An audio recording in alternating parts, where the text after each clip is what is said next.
संसार एका हाताने एका चाकाने चालत नाही, त्याला दोन चाकही लागतात आणि दोन्हीही सशक्त असायला पाहिजे आणि सुस्थितीत असायला पाहिजे, तरच संसार नावाची गाडी पुढे चालू शकतो। पती जितका महत्त्वाचा आहे, पत्नीही तितकेच महत्त्वाची आहे। पत्नी जितकी महत्त्वाची आहे, पतीही तितकंच महत्त्वाचा आहे। कोणीही इथे लहान नाही आणि कोणीही मोठे नाही आहे। आणि जर असं कोणतरी समजत असतील मी पुरुष आहे, मी लग्न करून आणलेले आहे पत्नीला म्हणून श्रेष्ठ आहे असं वाटत असेल, तर आज प्रत्येक गावामध्ये अशी एक वाईट स्थिती निर्माण झालेली आहे। छोट्या छोट्या गावांमध्ये सुद्धा 40 पार केलेले 50-100 मुलं रस्त्यावर फिरताना दिसतात, लग्न होत नाही। का? मुलगा श्रेष्ठ आहे, मुलगा श्रेष्ठ आहे, मुलगा श्रेष्ठ आहे म्हणून सगळ्यांनी मुली कमी करून मुलांना जन्म दिले। आणखीन मुलांनी हुंडा मागायला सुरुवात केली। मुलींना जन्माला घातले तर भरपूर खर्च येतो म्हणून आई वडील घाबरायला लागले, एवढे पैसे आम्ही आणायचं कुठून? कारण पोटच्या एका पोरीला 18-20 वर्ष शिकून शाणे करायचं, चांगले करायचं, संस्कारित करायचे आणि त्या मुलीला काहीही अपेक्षा न करता मोफत कन्यादान म्हणून करायचं। खरं म्हणजे आयुष्यभर घरात पाणी भरले तरी सुद्धा येऊन मुलींच्या वडिलांच्या घरात पाणी भरले तरी फिटणार नाही। का? माझ्या संसाराकरता एक मुलगी मला या महोदयाने दिलेली आहे म्हणून आयुष्यभर त्यांना ऋणी राहायला पाहिजे। ते ऋणी राहणं राहिलं एका बाजूला आणि त्यांच्याकडूनच वर पैसे मागायला लागले, सोनं मागायला लागले। म्हणजे पोरगी दिली ती दिली, पुन्हा वर फॉर्च्युनर गाडी द्यायला पाहिजे, अमुक गाडी द्यायला पाहिजे, अमुक अमुक यंत्र द्यायला पाहिजे, हे सगळे द्यायला पाहिजे। आता काहीही न मागता आमच्याकडे एक पद्धत होती, रुखवत म्हणून मुलीला सगळे संसाराचा सेट द्यायची पद्धत होती। चांगले घर बघूनच दिलेले आहोत। त्यांच्या घरात काय काल परवापर्यंत काय मातीच्या परळात काय जेवत नव्हते, होय ना? म्हणजे यांना एक संसाराची सेट द्यावं। काल परवापर्यंत असं काय रस्त्यावर झोपत नव्हते, काठवरच झोपत होती। त्यांच्या घरात काय काठ नव्हती अशातला भाग नाही। आणि त्यांच्या घरात हंडी नव्हती, त्यांच्या घरात कळशी नव्हती अशातला भाग नाही आहे। पण एक मान सन्मान असं समजून देत होते आणि त्या मान सन्मान समजण्याऐवजी त्याला हक्क समजायला लागला मुलगा। आम्हाला हे मिळायलाच पाहिजे।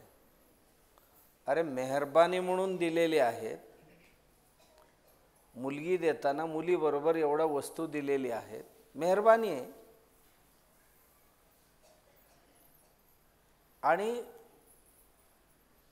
कृतज्ञता मानायला पाहिजे त्या परिवाराचा. त्याऐवजी असला का तसला का असं जर कोण नालायक आई वडील किंवा नालायक नवरा करत असेल तर त्याला दिवसात सोळावर चढवाय आणि भर रस्त्यातच चढवायला पाहिजे, कारण का बाकीच्यांनाही कळायला पाहिजे.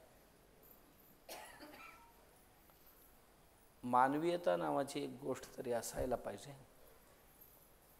आणि आज तरी आम्ही बघतो कमी शिकलेल्यांपेक्षा शिकलेल्यांमध्येही प्रचंड आहे. आणि एवढं दिल्यानंतर संसार तरी किती दिवस करतात? जेमतेम 5-6 महिने करतात आणि घटस्फोटाला अर्ज करतात दोघे. होय ना? लग्न होण्यापूर्वीच विचारतात कुठे राहणार आहे, नोकरी कसली करताय. दिवस उलटलेत आता. जेवढा पोरींची शोषण केले पोराने, आत्ता पोरगीने बदला घ्यायला सुरुवात केली. तिचाही अतिरेक काही कमी नाही बरं का. आता ती विचारते आहे का सरकारी नोकरी. मग सरकारी नोकरी आहे म्हटल्यानंतर जमीन किती आहेत म्हणते. आता सरकारी नोकरी आहे ना, एकदा विचारलं आहे ना सरकारी नोकरी आहे का. आहे. नाही आता शेती पण पाहिजे. शेती आहे तर बागायती आहे का. मग तू काय बांगलायला जाणार.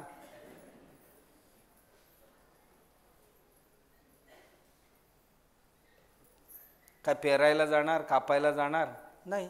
कुठेही नाही जायचं, पण सगळे पाहिजे. म्हणजे जेवढा पोरांनी केला होता एवढी शेकडो वर्षात पोरीने आता 10 वर्षात घाईलाच आणले पोरांना.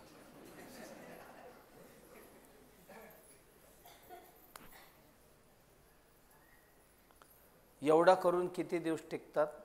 तेवढीच वर्षभरात तुझा तुझ्याबरोबर, माझा माझ्याबरोबर. आणि खेद सुद्धा नाही. आपण लग्न केलं आणि मोडला ह्याचा खेद सुद्धा कोणाला नाही. ना मुलाला खेद ना मुलीला खेद. का? हे 2 वाळलेले झाडं एकत्र केलेले ते वाकणार कोणत्यात? जरा वाकवायला गेले की मोडतेच. वाळलेलेच आहे तो दोन्ही. आणि त्या वयातच केलेले. आता 30-35 केल्यानंतर काय होणार? राज्य होण्याचे दिवस आहेत ते. पूर्वी बघा 12-14 वर्षात लग्न व्हायचं आणि एक पोरगा झाला की तिचं 30-35 होईपर्यंत ती आजी व्हायची. आता आमच्यात आजी आता लग्नच आता 40पर्यंत व्हायला लागले. का? अजून मनासारखा भेटला नाही, मनासारखा भेटला नाही. मनासारखा काय भेटणार आहे? मनाला जरासा ॲडजस्ट करायचा असतो. मुलांनी थोडासा परिस्थिती फारसं बदलता येत नाही, मनस्थिती बदलता येतो. थोडंसं समजून घ्यायचं असतो. समजून घ्यायला पाहिजे. समजून घेऊन संसार करायला पाहिजे. कुठे कुठे समानतेची अपेक्षा करायचा. जेवणा खाण्यात तुम्ही समानता करा. आता कपडे लत्ते गाडी घोडे काय सुविधा पाहिजे त्याच्यात जरूर आपण स्पर्धा करा. आणि स्पर्धा करू. दारू प्यायची स्पर्धा करायची, गांजा खायचा. आता बरीचशी मुलं तुम्ही बघा, आत्ता 80% मुलं हॉस्टेलला आहेत ना, बर्बाद झालेले. 80% म्हणतो मी. तुम्ही कुठल्याही कॉलेजची हे घ्या, गांजा चरस खायला लागले मुलीसुद्धा. आणि आई बाबा आपला पैसे पाठवतात. माझी पोरगा आणि पोरगी इंजिनिअरिंग करते, डॉक्टरकी करते. कुठली इंजिनिअरिंग करते? हीच इंजिनिअरिंग चालू आहे आता. गांजा चरस प्यायची. आणि दुर्दैव असं बघा, आमच्या आता खेडोपाड्यात सुद्धा पानपट्टीवर गांजा चरसची पुढे मिळत आहेत. चांगलं खाण्यात चांगल्या पिण्यात जरूर स्पर्धा करा. आम्ही काय कमी आहे, तुम्ही पिताय तर आम्ही का पिऊ नये, हे काय स्पर्धा करायची पद्धत झाली? मर्यादा हे सगळ्यांनाच असतात, सगळ्यांनीच त्याची पात्रता सांभाळायला पाहिजे, एवढं नक्की.